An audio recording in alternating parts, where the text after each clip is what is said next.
nós vamos falar sobre o diagrama de fase. Eu tenho uma pedra de gelo de 400 gramas a menos 30 graus Celsius e eu vou aquecer, ele vai virar água e ele vai virar vapor.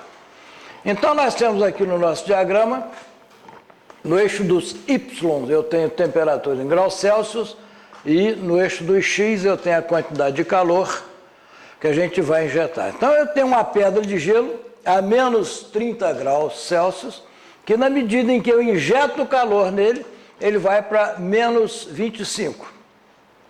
Continuo injetando calor, ele continua gelo, mas ele vai aumentar a temperatura para menos 15, para menos 10, até chegar a 0 graus. Ele ainda é 100% gelo, mas está a 0 graus. Na medida em que eu continuo a injetar calor, ele começa a mudar a fase. Aqui é o calor latente, onde ele muda de estado, mas a temperatura continua 0 graus.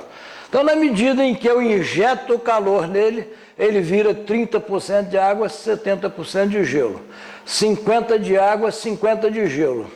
70% de água, 30% de gelo. E assim sucessivamente, até o ponto em que o gelo todo derrete e ele todo vira água.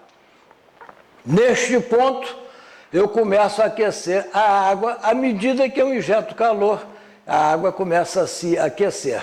A água vai aquecendo, passa para 50 graus centígrados, passa para 75 graus centígrados, à medida que eu vou injetando calor. Até o ponto em que eu chego em quê? Em 100 graus centígrados. Aqui eu tenho 100% de água e 0% de vapor. Na medida em que eu injeto calor, o vapor vai aumentando e a água vai diminuindo, até o ponto em que eu tenho o quê? 95% de vapor, 5% de água. Quando eu chego no final, em que toda a água atingiu 100 graus e está a vapor, eu começo a aquecer quem? Começo a aquecer o vapor. Vou aumentando, vou injetando calor e a temperatura vai aumentando. Então, nós temos o quê? Nós temos aqui o calor latente, que é o quê? Quando muda o estado, mas a temperatura permanece constante.